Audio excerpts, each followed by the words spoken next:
जय हिंद दोस्तों, स्वागत है आप सभी का आपके अपने YouTube चैनल जीके जीएस के वनडारा पर। प्यारे साथियों, आज की इस वीडियो में यूपी पुलिस कांस्टेबल री एग्जाम को ध्यान में रखते हुए एग्जाम बोर्ड के विवेक सर के द्वारा यूपी पुलिस कांस्टेबल के सभी विद्यार्थियों के लिए 7 टेस्ट सीरीज लॉन्च की गई थी, जो पीडीएफ के फॉर्मेट में थी। तो आपको वो सातों टेस्ट सीरीज का आपको रिवीजन कराने वाला हूँ और ये आज टेस्ट सीरीज नंबर 2 है। इससे पहले मैं एक अपलोड कर चुका हूँ, तो सातों के में साथ आपको 2 दिन के अंदर आपको रिवीजन कराने वाला हूँ। इन सातों को आप लोग करा के ले जाइएगा, क्योंकि यूपी पुलिस कांस्टेबल री एग्जाम में प्रश्न यहीं से बनना तय है। तो आज की अगर टेस्ट सीरीज आपको पसंद आती है तो वीडियो को लाइक कीजिएगा। चैनल को सब्सक्राइब नहीं कर रखा हो तो चैनल को आप लोग जरूर सब्सक्राइब कर लीजिएगा। तो चलिए शुरू करते हैं आज का अपना ये टेस्ट सीरीज नंबर 2 बिना टाइम वेस्ट करे। तो चलिएगा, जीके इतिहास और हिंदी आपको कराने वाला हूँ। प्रश्न 176 है आपके सामने कि सत्यमेव जयते शब्द किस उपनिषद से लिया गया है। तो सत्यमेव जयते ये मुंडको उपनिषद से लिया गया है। 76 का सी ऑप्शन करेक्ट आंसर हो जाएगा। 77वां प्रश्न है आपके सामने कि सिंधु घाटी सभ्यता का एकमात्र स्थल कौन सा है जिसका निचला शहर भी दीवार से घिरा हुआ है। तो वो कौन शहर, तो वो है आपका Kalibanga. D option correct answer हो जाएगा। 78वां प्रश्न है कि निम्नलिखित में से कौन सी रचना कालिदास की नहीं है। तो इनमें से एक रचना है जिसकी रचना कालिदास ने नहीं की है, वो कौन सी है। तो कृतार्जुनीयम की रचना है, वो कालिदास ने नहीं की है। ए ऑप्शन करेक्ट आंसर हो जाएगा। जबकि मेघदूतम रघुवंश और ऋतु संहार की है। 79वां प्रश्न है कि शिवाजी के प्रशासन में 8 मंत्रियों की एक परिषद थी जिसे कहा जाता था। तो बताओ उसे क्या कहते थे। 79 का आंसर आपको बताना है। तो उसे कहते थे हम अष्टप्रधान। सी ऑप्शन वो करेक्ट आंसर हो जाएगा। 80वां प्रश्न है आपके सामने कि भारतीय संविधान के किस अनुच्छेद में भारत के महान्यायवादी के पद का प्रावधान है। तो ये कौन सा अनुच्छेद में, प्रश्न संख्या 80 का आंसर आपको बताना है। तो इसका जो प्रावधान है वो है अनुच्छेद नंबर 76 में। 80 का बी ऑप्शन करेक्ट आंसर हो जाएगा। 81वां प्रश्न है आपके सामने कि प्रत्येक वर्ष भारत सरकार की अनुमानित प्राप्तियों तथा व्ययों का विवरण संसद में प्रस्तुत किया जाता है, जिसे भारतीय संविधान में क्या नाम दिया गया। तो इसे क्या नाम दिया गया, तो इसे भारतीय संविधान में नाम दिया गया वार्षिक वित्तीय विवरण। 81 का सी ऑप्शन वो करेक्ट आंसर हो जाएगा। 82वां प्रश्न है आपके सामने कि प्रसिद्ध बौद्ध स्थल गोम्पा मठ किस राज्य अथवा संघ शासित राज्य में स्थित है। तो ये कहाँ पर स्थित है, 82 का आंसर आपको देना। तो ये स्थित है हिमाचल प्रदेश में। डी ऑप्शन करेक्ट आंसर हो जाएगा। 83वां प्रश्न है आपके सामने कि मानव गतिविधियों द्वारा परिवर्तित पर्यावरण कहलाता है। तो ये क्या कहलाता है, तो ये कहलाता है मानव जनित पर्यावरण। 83 का सी ऑप्शन करेक्ट आंसर हो जाएगा। 84वां प्रश्न है आपके सामने कि अबू धाबी किस देश की राजधानी है। तो अबू धाबी ये संयुक्त अरब अमीरात की है। 84 का डी ऑप्शन है वो करेक्ट आंसर हो जाएगा। चलिए अगला प्रश्न आ जाता है। प्रश्न संख्या 85 है कि क्या बोलूं क्या याद करूं नामक रचना के रचनाकार कौन है। तो इसकी जो रचना के जो रचनाकार है वो है हरिवंश राय बच्चन है। 85 का बी ऑप्शन है वो करेक्ट आंसर हो जाएगा। चलिएगा 86वां प्रश्न है आपके सामने कि भारतीय संविधान में लोक अदालतों का प्रावधान किस संविधान संशोधन के द्वारा जोड़ा गया था। तो कौन सा संविधान संशोधन द्वारा जोड़ा गया, 86 का आंसर आपको बताना। तो ये जोड़ा गया 42वें संविधान संशोधन के द्वारा। 86 का ए ऑप्शन करेक्ट आंसर हो जाएगा। 87वां प्रश्न है आपके सामने कि चौरी चौरा कांड के फलस्वरूप महात्मा गांधी ने किस आंदोलन को स्थगित कर दिया था। तो कौन सा आंदोलन को रोक दिया गया था, तो असहयोग आंदोलन को रोक दिया गया था। 87 का बी ऑप्शन है वो करेक्ट आंसर हो जाएगा। 88वां प्रश्न है आपके सामने कि उत्तर प्रदेश में अनुसूचित जाति जनजाति कल्याण हेतु समाज कल्याण विभाग की स्थापना कब की गई थी। तो समाज कल्याण विभाग की स्थापना हुई थी 1955 में। 88 का ए ऑप्शन है वो करेक्ट आंसर हो जाएगा।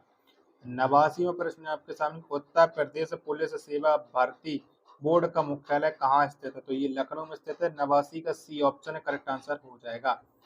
90वां प्रश्न है आपके सामने कि सैयद सालार मेला कहाँ आयोजित किया जाता है। तो कहाँ पर लगता है, तो जो सैयद सालार मेला है ये उत्तर प्रदेश के बहराइच में लगता है। कहाँ पर, बहराइच में लगता है। 90 का सी ऑप्शन है वो करेक्ट आंसर हो जाएगा। 91वां प्रश्न है आपके सामने कि 1 किलो वाइट कितने वाइट्स बराबर होता है। तो 1 किलो में कितने वाइट्स होते हैं, तो ये होते हैं 1024 वाइट्स। 91 का सी ऑप्शन है वो करेक्ट आंसर हो जाएगा। 92वां प्रश्न है आपके सामने कि निम्नलिखित में से लाफिंग गैस किसे कहा जाता है। तो लाफिंग गैस कहते हैं नाइट्रस ऑक्साइड को। 92 का डी ऑप्शन है वो करेक्ट आंसर हो जाएगा। 93वां प्रश्न आपके सामने कि स्वतंत्र भारत के पहले मंत्रिमंडल के वित्त मंत्री कौन थे? तो पहले जो वित्त मंत्री थे वो थे आर के शनमुख चेट्टी। 93 का डी ऑप्शन है वो करेक्ट आंसर हो जाएगा। 94वां प्रश्न आपके सामने कि भारत के राज्य क्षेत्र में अवैध रूप से संचरण करने अधिकार भारतीय संविधान के किस अनुच्छेद से संबंधित है? तो ये कौन सा अनुच्छेद संबंधित है? तो इनका संबंध है अनुच्छेद 1 की घ से। 94 का ए ऑप्शन है वो करेक्ट आंसर हो जाएगा। 95 प्रश्न आपके सामने की निम्नलिखित में से मकर रेखा को 2 बार काटने वाली नदी कौन सी है? 2 ऑप्शन ये देख लीजिएगा और बाकी के 2 ऑप्शन ये रहे। तो लिम्पोपो नदी मकर रेखा को 2 बार काटती है। डी ऑप्शन इसका करेक्ट आंसर हो जाएगा। 96वां प्रश्न आपके सामने हो कि प्रसिद्ध 10 डिग्री चैनल किन 2 स्थल मंडलों को अलग करता है? तो ये किसे किसे अलग करता है 10 डिग्री चैनल? तो ये अंडमान तथा निकोबार को अलग करता है। 96 का ए ऑप्शन करेक्ट आंसर हो जाएगा। 97वें प्रश्न आपके सामने कि निम्नलिखित में से कौन सी नदी कृष्णा की सहायक नदी नहीं है? तो कौन सी नहीं है? तो ये इंद्रावती नहीं है। डी ऑप्शन इसका करेक्ट आंसर हो जाएगा। फ्लाइंड इकोनॉमी फॉर इंडिया नामक पुस्तक किसकी रचना है? तो ये किसकी रचना है? तो ये रचना है एम विश्वेश्वरैया की। 98 का बी ऑप्शन करेक्ट आंसर हो जाएगा। 99वां प्रश्न है कि निम्नलिखित में से कौन मुद्रास्फीति को रोकने का उपाय नहीं है? तो कौन नहीं है? तो बैंक दर में कमी नहीं है। 99 का ए ऑप्शन है वो राइट आंसर है हो जाएगा। 100वां प्रश्न आपके सामने कि श्वसन क्रिया के समय एक व्यक्ति द्वारा वातावरण से ली गई वायु में लगभग कितने प्रतिशत ऑक्सीजन होता है? ये आपको बताना। तो वायु में लगभग 90% ऑक्सीजन होता है। 100 का डी ऑप्शन है करेक्ट आंसर हो जाएगा। चलेगा। 101वां प्रश्न है आपके सामने कि पोखरण नाभिकीय परीक्षण 1974 का आधिकारिक कोड था। तो इसका जो आधिकारिक कोड था वो था स्माइलिंग बुद्धा। डी ऑप्शन है वो इसका करेक्ट आंसर हो जाएगा। चलिएगा। 102वां प्रश्न आपके सामने किस दृष्टि दोष में प्रभावित व्यक्ति पास में रखी वस्तु को तो स्पष्ट से देख लेता है किंतु दूर रखी वस्तु को आसानी से नहीं देख पाता? तो ये होता है निकट दृष्टि दोष में। 102 का सी ऑप्शन है वो करेक्ट आंसर हो जाएगा। 103वां प्रश्न है कि निम्नलिखित में से कौन सी रेखा भारत से होकर के गुजरती है? तो कौन सी रेखा गुजरती है? तो कर्क रेखा ये भारत से होकर के गुजरती है। 103 का ए ऑप्शन है वो करेक्ट आंसर हो जाएगा। 104वां प्रश्न है आपके सामने उत्तर प्रदेश के लहुरा देव से कृषि के प्राचीनतम साक्ष्य मिले हैं। लहुरा देव किस जिले में अवस्थित है? तो कहाँ मिलता है ये लहुरा देव? तो ये संत कबीर नगर उत्तर प्रदेश में है। 104 का ए ऑप्शन राइट आंसर हो जाएगा। आप हमारी वीडियो उत्तर प्रदेश के कौन से जिले से देख रहे हैं प्लीज एक बार आप लोग जरूर बता देना। अच्छी वर्षा व अच्छी फसल के लिए किए जाने वाला नृत्य चौलार नृत्य उत्तर प्रदेश के किस क्षेत्र में प्रचलित है? तो ये मिर्जापुर और सोनभद्र वाला जो क्षेत्र है यहाँ पर ये प्रचलित है चौलार नृत्य। 105 का ए ऑप्शन है वो करेक्ट आंसर आप लोगों का हो जाएगा। चलिएगा। 106वां प्रश्न है आपके सामने गणगौर मेला किस स्थान पर आयोजित किया जाता है? तो कहाँ पर लगता है ये गणगौर मेला? तो ये गणगौर जो मेला है ये उत्तर प्रदेश के आगरा में लगता है। बी ऑप्शन है वो करेक्ट आंसर हो जाएगा। 107वां प्रश्न है आपके सामने कि भारत की वर्तमान पुलिस प्रणाली किसके नेतृत्व में गठित है? पुलिस आयोग की अनुशंसा के बाद अधिनियमित की गई थी। तो ये किसके पर की गई? तो ये की गई थी एच.एम. कोर्ट के। 107 का बी ऑप्शन राइट आंसर हो जाएगा। 108वां प्रश्न है आपके सामने कि साइबर क्राइम के लिए Uttar Pradesh police helpline number क्या है? तो उत्तर प्रदेश पुलिस का जो साइबर क्राइम का हेल्पलाइन नंबर है वो 1930 है। 108 का बी ऑप्शन है वो करेक्ट आंसर हो जाएगा। 109वां जो प्रश्न है वो है उत्तर प्रदेश का प्रथम ओपन तितली पार्क किस स्थान पर स्थापित किया गया? तो ओपन तितली पार्क है ये लखनऊ में खोला गया। डी ऑप्शन करेक्ट आंसर हो जाएगा। 110वां प्रश्न है कि उत्तर प्रदेश सरकार की एक जिला एक उत्पादन योजना के अंतर्गत अयोध्या जिले के किस उत्पाद को सम्मिलित किया गया है? तो अयोध्या कौन सा है? तो अयोध्या का है गुड़। 110 का डी ऑप्शन है वो करेक्ट आंसर हो जाएगा। 111वां प्रश्न है आपके सामने कि हाल ही में किस शहर को यूनेस्को की सूची में भारत के पहले साहित्य शहर के रूप में घोषित किया गया? यानी सिटी ऑफ लिटरेचर किसे घोषित किया गया? तो ये घोषित किया गया कोझिकोड को। 111 का डी ऑप्शन है वो करेक्ट आंसर हो जाएगा। 112वां प्रश्न है आपके सामने कि हाल ही में हुए T20 विश्व कप टूर्नामेंट 2024 में सर्वाधिक रन किस खिलाड़ी ने बनाए? तो किसने सबसे ज्यादा रन बनाए थे? तो रहमानुल्लाह गुरबाज ने बनाए थे जो बांग्लादेश और अफगानिस्तान के रहने वाले हैं। 112 का बी ऑप्शन है करेक्ट आंसर हो जाएगा। 113वां प्रश्न है आपके सामने कि उत्तर प्रदेश का वह एयरपोर्ट जिसका नाम परिवर्तित कर मां पाटेश्वरी देवी रखने का निर्णय लिया गया है, तो वो कौन सा एयरपोर्ट है? 113 का आंसर आपको बताना है। तो वो एयरपोर्ट है श्रावस्ती बलरामपुर। ठीक है, ए ऑप्शन करेक्ट आंसर है, हो जाएगा। चलेगा। 114 से लेकर के 118 तक ही आपका अब गद्यांश आ जाता है, तो गद्यांश को आप वीडियो को रोक कर से पढ़ सकते हैं। यहाँ तक अगर आपको वीडियो पसंद आई तो यार वीडियो को लाइक आप लोग जरूर कर दीजिएगा। चैनल को आप लोगों ने सब्सक्राइब नहीं कर रखा होगा तो चैनल को आप लोग जरूर सब्सक्राइब कर लीजिएगा। आधा गद्यांश ये रहा और आधा गद्यांश है वो आपका ये रहा, तो आप लोग पूरा गद्यांश को पढ़ लीजिएगा वीडियो को रोक कर से, उसके बाद आप लोग आंसर मिलाते चलिएगा। तो 114वां प्रश्न है आपके सामने कि जीवन अपने व्यक्तिगत सुख के लिए न होने से स्वामी जी का क्या अभिप्राय है? तो क्या अभिप्राय है स्वामी जी का? तो स्वामी जी का अभिप्राय अपने सुख की अपेक्षा निर्बल एवं दरिद्र देशवासियों को सुखी रखने का प्रयास करना। 114 का बी ऑप्शन है वो करेक्ट आंसर हो जाएगा। 115वां प्रश्न है आपके सामने कि विवेकानंद अतीत एवं वर्तमान के मध्य सेतु की भांति थे क्योंकि वे, तो क्यों? भारतीय संस्कृति पर गर्व करते हुए भी आधुनिक विचारधारा का यथा आवश्यक लाभ उठाने में तत्पर रहते थे। ए ऑप्शन वो करेक्ट आंसर है, हो जाएगा। चलेगा। अगला प्रश्न आ जाता है, प्रश्न संख्या 116 है कि अंतयस्थ ब्रह्मा भाव की अभिव्यक्ति है से अभिप्रेत है, तो इसका क्या होता है? तो परमात्मा को बाहर खोजने की अपेक्षा अपने अंदर उसे सर्वशक्तिमान का अनुभव कराना, यानी बी ऑप्शन वाला था और इसका राइट आंसर हो जाएगा। 117वां प्रश्न है आपके सामने कि स्वामी जी ने पुनर्निर्माण कार्य हेतु कार्यकर्ताओं के गुणों पर ध्यान दिया क्योंकि वे, तो पुनर्निर्माण के कार्यों में सफलता हेतु कार्यरत व्यक्ति में इन गुणों का होना परम आवश्यक समझते हैं। 117 का बी ऑप्शन है वो राइट आंसर हो जाएगा। 118वां प्रश्न है कि स्वामी जी पुनर्निर्माण कार्यरत व्यक्ति में किस गुण का होना परम आवश्यक मानते थे? तो किसका मानते थे? तो ये परम आवश्यक मानते थे दृढ़ इच्छा का। डी ऑप्शन है वो करेक्ट आंसर हो जाएगा। 119वां प्रश्न है कि हम जो देखते हैं नमक काव्य के रचनाकार कौन है? तो इसके जो रचनाकार है वो है मंगलेश डबराल है। 119 का बी ऑप्शन है वो करेक्ट आंसर हो जाएगा। 120वां प्रश्न है आपके सामने, तो रुकावट में किस प्रकार की संज्ञा है? तो जो रुकावट है इसमें भाववाचक संज्ञा है। ए ऑप्शन है वो करेक्ट आंसर आप लोगों का हो जाएगा। 121वां प्रश्न है कि निम्नलिखित में वाक्य के शुद्ध रूप का चयन कीजिएगा। तो बताओ इनमें से कौन सा वाक्य शुद्ध है? तो पिछले शुक्रवार को बंद था, ये एकदम करेक्ट आंसर हो जाएगा 121 का ए ऑप्शन। चलिएगा। अगला प्रश्न आ जाता है प्रश्न संख्या 122 है कि निम्नलिखित में से कौन गंगा का पर्यायवाची नहीं है? तो कौन सा नहीं है? तो गंगा का इनमें से जो पर्यायवाची नहीं है वो मृदानी नहीं है, यानी 22 का सी ऑप्शन करेक्ट आंसर हो जाएगा। 123वां प्रश्न है कि निम्नलिखित में से गेरू का तत्सम शब्द की पहचान कीजिएगा।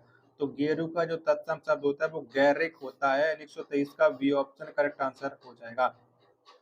124वां प्रश्न है आपके सामने, अशुद्ध शब्द की पहचान कीजिएगा। तो इनमें से अशुद्ध बताना है आपको, बाकी के 3 है जो शुद्ध है। आपुनुहति अशुद्ध लिखा गया, 124 का ए ऑप्शन है वो करेक्ट आंसर है, हो जाएगा। 125वां प्रश्न है कि जो बहुत मंद गति से कार्य करता हो के लिए एक शब्द है। तो इसके लिए एक शब्द होता है मंथर। 125 का सी ऑप्शन करेक्ट आंसर आप लोगों का हो जाएगा। 126वां प्रश्न है आपके सामने कि निष्ठंक का विलोम होता है, तो कौन होता है निष्ठंक का? तो इसका जो विलोम होता है वो कंटाकीर्ण होता है। लेकिन 126 का सी ऑप्शन है वो करेक्ट आंसर आप लोगों का, सॉरी 126 कंटाकीर्ण नहीं होता, मैं आपको बता रहा हूँ कि इसका राइट आंसर क्या होता है। बिल्कुल है, इसका जो राइट आंसर वो कंटाकीर्ण होता है, जो सी ऑप्शन है करेक्ट आंसर हो जाएगा। 127वां प्रश्न है आपके सामने, शब्द योग में संबर और संबल का अर्थ होगा। तो इसका क्या अर्थ होगा ये आपको बताना। 2 ऑप्शन वो आप ये देख लीजिएगा और 2 ऑप्शन बाकी की आप लोगों के ये रहे। तो इसका होता है बदला और सॉरी बादल और ईर्ष्या, यानी 127 का सी ऑप्शन है करेक्ट आंसर हो जाएगा।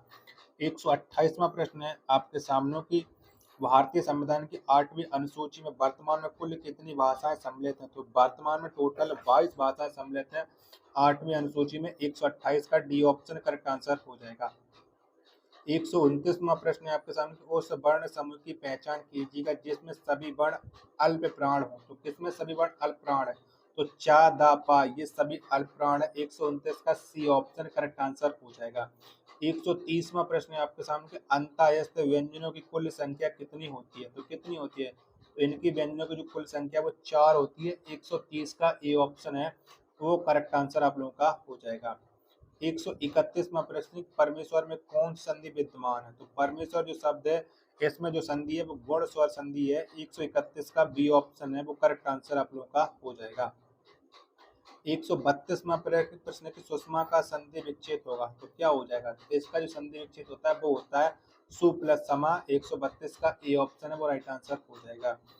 133वां प्रश्न की निम्नलिखित में से कौन सा शब्द संकर शब्द है? तो कौन सा है? तो डाकघर, लाठीचार्ज, जेल खाना, ये सभी शब्द संकर हैं। 133 का डी ऑप्शन है वो करेक्ट आंसर हो जाएगा। 134वां प्रश्न है आपके सामने, परलोक गमन में कौन सा समास प्रयुक्त है? बताओ कौन सा समास है? तो परलोक गमन, इसमें जो समास है वो कर्म तत्पुरुष है। 134 का बी ऑप्शन है करेक्ट आंसर हो जाएगा।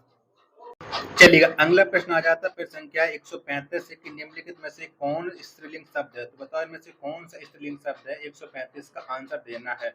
तो सड़क या एक स्त्रीलिंग शब्द है। 135 का सी ऑप्शन है वो करेक्ट आंसर आप लोगों का हो जाएगा।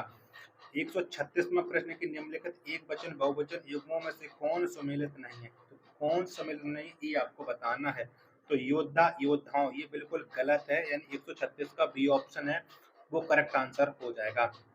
137वां प्रश्न की माँ ने बच्चों को कपड़े खरीदे, वाक्य में रेखांकित भाग में कौन सा कारक है? तो बताओ कौन सा कारक 137 कारक है?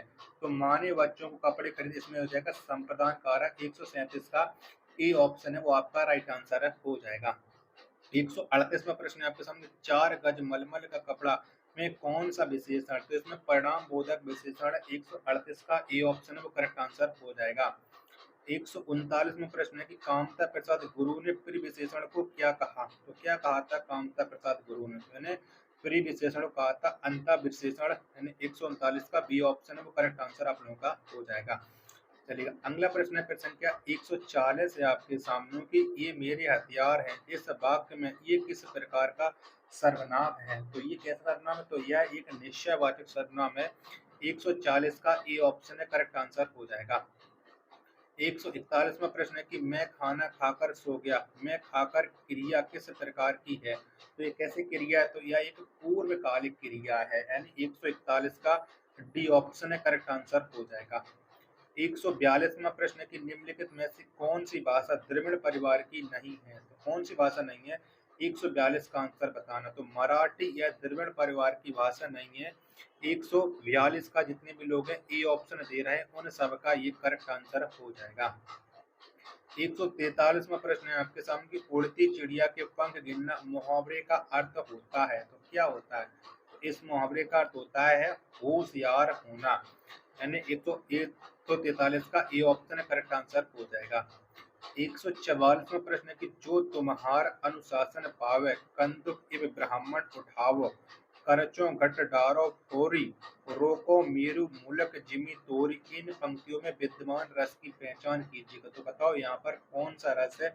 144 में आंसर आपको बताना है। तो यहाँ पर जो रस है वो रौद्र रस है, बी ऑप्शन है वो करेक्ट आंसर आप लोगों का हो जाएगा। 145वां प्रश्न है कि दोहा के पहले, दूसरे, तीसरे तथा चौथे चरण में क्रमशः कितनी मात्राएं होती हैं? तो बताओ कितनी कितनी मात्रा होती है? 145 का आंसर आपको बताना है। तो दोहा के पहले दूसरे चरण में होती है 13-11, तीसरे चौथे चरण में होती है 13-11 मात्रा, यानी बी ऑप्शन वो करेक्ट आंसर आप लोगों का हो जाएगा।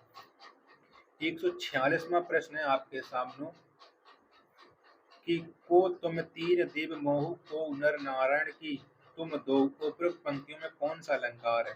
तो 146 में जो अलंकार है वो है आपका संदेह अलंकार, सी ऑप्शन राइट आंसर हो जाएगा। 147वां प्रश्न है कि यदि भी में आ प्रत्यय लगा दिया जाए तो कौन सा शब्द निर्मित होगा? तो बताओ कौन शब्द बन जाएगा? तो यहाँ पर भी में अगर यह प्रत्यय लगा दिया जाए तो यहाँ पर भय बन जाएगा, यानी सी ऑप्शन इसका राइट आंसर हो जाएगा।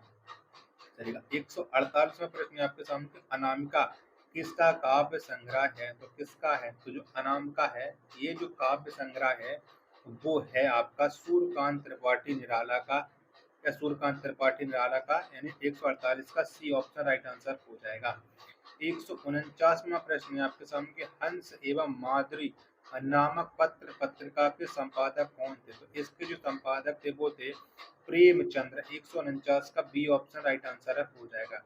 150 में और आज का ये टेस्ट सीरीज नंबर 2 का अंतिम प्रश्न है कि हिंदी के साहित्य अकादमी पुरस्कार 2023 से किसे सम्मानित किया गया? तो हिंदी का जो साहित्य अकादमी पुरस्कार 2023 है ये संजीव को मिला है। 150 का ए ऑप्शन करेक्ट आंसर आप लोग का हो जाएगा। तो साथियों, अगर आपको ये वीडियो पसंद आए तो वीडियो को आप लोग लाइक कर दीजिएगा। चैनल को आप लोगों ने अभी तक सब्सक्राइब नहीं कर रखा होगा तो चैनल को आप लोग जरूर सब्सक्राइब कर लेना। मिलते फिर अपने एक और नेक्स्ट वीडियो के साथ, तब तक के लिए धन्यवाद। जय हिंद, वंदे मातरम।